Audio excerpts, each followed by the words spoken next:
Hi hello friends, అందరూ ఎలా ఉన్నారు? సంక్రాంతి పండగ అయిపోయింది, ఆనందంగా పండగ చేసుకున్నారు.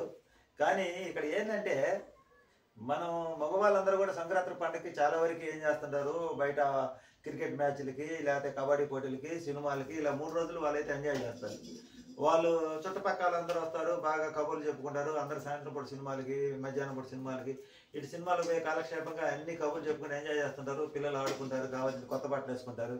ఇవన్నీ ఓకేనండి, కాదంటలేదు. ఈ సంక్రాంతి పండుగ రోజైనా కానీ ఏ పండుగ రోజైనా కానీ ఆడవాళ్ళ కష్టాలు ఎవరైనా గుర్తించారా? ఎవరు గుర్తించమండి. ఎందుకంటే వాళ్ళకు కూడా పండగ చేసుకోవాలి ఉంటుంది, వాళ్ళు కూడా ప్రశాంతంగా కూర్చోవాలి ఉంటుంది, ప్రశాంతంగా ఉండాలి. కానీ ఈ సంక్రాంతి పండుగ వచ్చినా, డిసెంబర్ 31 వచ్చినా, ఏ పండుగ వచ్చినా ఇవన్నీ అంట్లన్నీ తీసుకోవడం, కడిగి పెట్టుకోవడం అది పని అయిపోతుంది. ముందుగా ఎన్ని చేసి ఇల్లు శుభ్రం చేసుకొని పిండి వంటలు మొదలు పెడతారు. ఆ పిండి వంటలు మొదలుపెట్టి ఆ పిండి వంటలన్నీ చేస్తారు.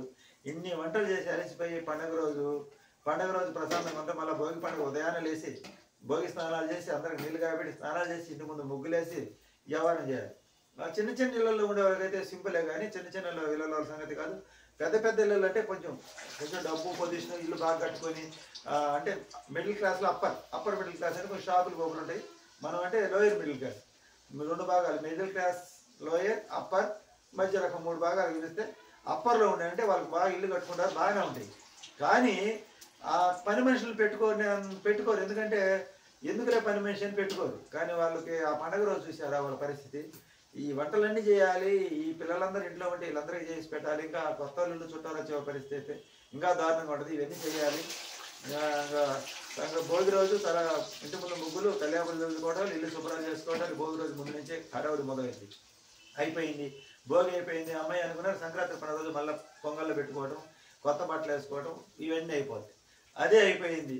ఇక 3వ రోజు వచ్చే కనుమ పండుగ వచ్చేసరికి ఏముంటుంది? వడలు, మటన్లు, చికెన్లు అన్నీ చేసి పెట్టాలి. ఇవన్నీ చేసి పెట్టి ఆ అంట్లు మొత్తం ఒక ప్రపంచం అయిపోద్ది అనమాట. ఈ 3 రోజులు వీళ్ళు వాడేసిన బట్టలు ఇవన్నీ ఒక ఇంత ముప్పై అయితే నేను మా ఇంట్లో అట్లా పడి ఇందాక నేను వేరే వాళ్ళ వీడియో చూసా. పాపం ఆవిడ బాధ చూస్తే నేను తట్టుకోలేకపోయా. అసలు ఎన్ని అంట్లు, ఎన్ని బట్టలు, వాషింగ్ మిషన్ ఉన్నా కొన్ని కలర్ పోతాయి, మళ్ళీ అవతల గుడ్లు పోవడం, వేసుకోవడం, చేత్తో ఉతుక్కోవడం, ఈ అంట్లు తోమటం, ఇవన్నీ ఎంత కష్టంతో కూడిన పని అంటే అంత కష్టంతో కూడిన పని. అంత కష్టపడి ఆవిడ బాధ చూస్తే నాకైతే మనసు చెల్లించిపోయిందండి. నిజంగా ఆడవాళ్ళ కష్టాలు ఎలా ఉంటాయని ఆవిడ బాధ చూస్తే నీకు మనసు తెలిసింది.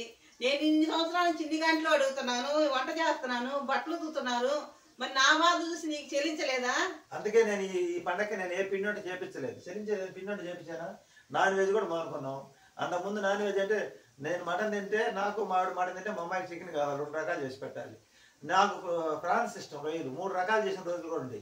ఈ బాధ నిజంగా 3 రకాల వంటకాలు చేశారు. ఈ బాధలన్నీ చూసి నాకు ఈ పండగకి మా ఆవిడికి ఇబ్బంది పెట్టకూడదని నేనేం చేశానంటే ఈ పండగకి అసలు ఇంట్లో పిండి వంటలు ఏం చేయించలేదు. జనరల్గా రోజువారీ టిఫను, మామూలు వైట్ రైస్ అంతే.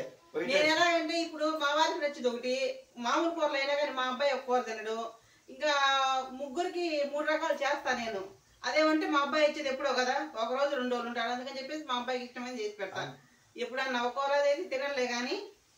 అందుకని ఈ పండగకి మాకు ఈ పండగకి ఎలా చేయించారంటే ఇంట్లో ఏం చేయించాల, చాలా హ్యాపీగా ఉంది. ఎందుకంటే అవి తిని గ్యాస్ ఫామ్ అయ్యి అరక్క చాలా బాధపడాలి. అదొక ప్రాబ్లం. పండుగ వెళ్ళిన తర్వాత అనారోగ్యాలు, పండుగ వెళ్ళిన తర్వాత రోజు ఇవన్నీ మళ్ళీ వంటలు కడుక్కొని, బట్టలు తుక్కొని, ఇవన్నీ చేసుకొని వాళ్ళు అన్నం పడతారు. పైగా మా ఆవిడకి మంచి ఆరోగ్యం సరిగా లేదు, చెయ్యి నొప్పి ఒకటి ఉంది, చెయ్యి కూడా పైకి లేకపోదు. పలా సర్జన్ ఒకటి చేయించాలి. సరే మాటికి చెప్పడం ఎందుకు, కానీ ఇలాంటి సమస్యలను అర్థం చేసుకుని నేనే కొన్ని ఆహార అలవాట్లు మానుకున్నా. అదొకటి మోకాలు నొప్పులు, మిది మీదకి కొరియర్లు వస్తుంటాయి, పొద్దుగులు. మేము పైన 2వ స్టేర్లో ఉంటాం, పైకి కిందకి ఎక్కి దిగరికి ట్రిప్కి 52 మెట్లు ఎక్కాలి, 52 మెట్లు దిగాలి. రోజుకి 2-3 సార్లు కొరియర్లు పెట్టడం, నచ్చక మళ్ళీ రిటర్న్ పెట్టడం, అట్లా అదొక పని. ఇంటికి వస్తాను అనుకుంటే ఎక్కి దిగేది పెద్ద బాధ అయిపోయింది. అందువల్ల ఆడవాళ్ళ కష్టాలు, ధనవంతులే కావచ్చు, మిడిల్ క్లాస్, లోయర్ కావచ్చు, అప్పర్ కావచ్చు, ఈ సంక్రాంతి పండుగ వస్తే మటుకు ఆడవాళ్ళ కష్టాలు అయితే చెప్పలేమండి. ఇంకా కొత్త అల్లుళ్ళు, చుట్టాలు, పల్లెల్లో వాళ్ళ పరిస్థితి ఇంకా దారుణంగా ఉంటుంది. ఎందుకంటే వాళ్ళు చాలా పిండంట్లు చేయాలి. ఎందుకంటే వాళ్ళ పని వాళ్ళకి ఇవ్వాలి. అందుకని ఈ సంక్రాంతి పండుగకి మహిళల కష్టాలు తెలుసుకొని మీరు సాధ్యమైనంత వరకు వాళ్ళకి హెల్ప్ చేయండి, లేకపోతే పని తగ్గించండి. ఎందుకంటే ఎప్పుడు వాళ్ళకి నిరంతరం 360 రోజులు వాళ్ళకి పని ఉంటాను అంటుదాం ఇది అని. ఈ 3 రోజులు కొంచెం వాళ్ళు అర్థం చేసుకొని వాళ్ళకి రిలాక్స్గా పని తెప్పించి సింపుల్గా ఉండండి. ఒక సినిమాతో లేకపోతే ఎక్కడికైనా బయటకు తీసుకెళ్ళడం వాళ్ళ సరదాగా తిప్పుకొని వస్తే మాకు 2 రోజులు సినిమా పోదాం అంటే సినిమా టికెట్ దొరకట్లే, ఏం చేద్దాం? సినిమా టికెట్ దొరకవు. ప్రకృతిలోకి వెళ్ళాం, హాయిగా ప్రశాంతంగా ఊరు బయటకు వెళ్ళాం, బాగా ప్రశాంతంగా తిప్పుకొని వచ్చాను, బాగా హ్యాపీగా ఉన్నారు. ఈ సంక్రాంతి పండుగ అయితే మా ఆవిడికి నేను ఎలాంటి కష్టపెట్టలేదు. పైగా మాకు యూట్యూబ్ లైవ్లు చేసుకుంటా ఉన్నాం. కానీ ఇందాక వేరే ఒక వీడియో చూసి వాళ్ళ కష్టాలు ఎన్నంట్లండి. ఆటలు బట్టలు చూస్తే కళ్ళు తిరిగింది నాకు. మరి అంత పని చేసి వాళ్ళ ఇల్లు పెద్ద ఇల్లు, వాళ్ళు ఆ ఇల్లు శుభ్రం చేసుకొని ఎన్ని నీట్గా చేసుకొని నిజంగా మహిళలు మహారాణులు అనక తప్పదు. ఇది మనం ఏదో సంపాదించి సాధిస్తూ ఉంటాం, కానీ ఇంట్లో ఆడమంటే లేకపోతే వెళ్ళాలి, ఇంటికి దీపం వెళ్ళాలి అని గుర్తుపెట్టుకోండి. ఆడవాళ్ళని గౌరవించండి, రెస్పెక్ట్ చేయండి. అప్పుడే సమాజం బాగుంటుంది, మనం బాగుంటాం, అందరం బాగుంటాం. మా వీడియోలు ఇప్పుడు అది ఇద్దరు చేసుకునే ఇప్పుడు అలవాటు ఉంటే కానీ ఇద్దరు ఒకరికొకరు హెల్ప్ చేసుకుంటే మంచిది. ఒకవేళ ఏదైనా ఇంట్లో ఇష్టమైన చేసుకోవాలన్నప్పుడు ఒకరికొకరు హెల్ప్ చేసుకోవాలా, ఇద్దరు కలిసి చేసుకుంటే అంత పని అనిపించదు ఒక మనిషికి ఆడదానికి.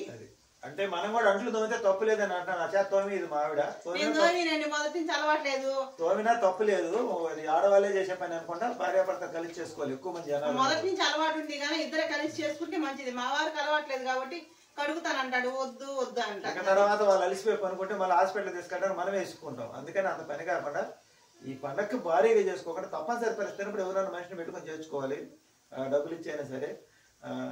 అట్లా చేసుకుంటే బాగుంటుంది అనేది నా అభిప్రాయం. మా వీడియోలు నచ్చితే లైక్ చేయండి, షేర్ చేయండి, సబ్స్క్రైబ్ చేసుకోండి. Thank you. సపోర్ట్ చేయండి బాగా. ఇప్పుడైతే మా ఆవిడ ఇన్ని చెప్తాను కదా, ఇప్పుడు నిన్న మిగిలిన పిండి ఉంటే వడ చేస్తుంది. వడలా ఇప్పుడు టిఫిన్ ఈ వడ తిని టీ తాగాలన్నమాట. ఇది అందువల్ల ఫ్యామిలీస్ బాగుండాలంటే ఆడవాళ్ళు బాగుండాలి, ఆడవాళ్ళు బాగుంటే మనం బాగుంటాం. ఎందుకంటే మనకు ఒకటే పని, వాళ్ళ పిల్లల పని, బట్టలు తిరిగి పని, అందులో అంటూ రకరకాల లోపలే వడ రెడీ అయిపోయింది. మాట్లాడుతూనే వడ రెడీ అయిపోయింది. Thank you friends.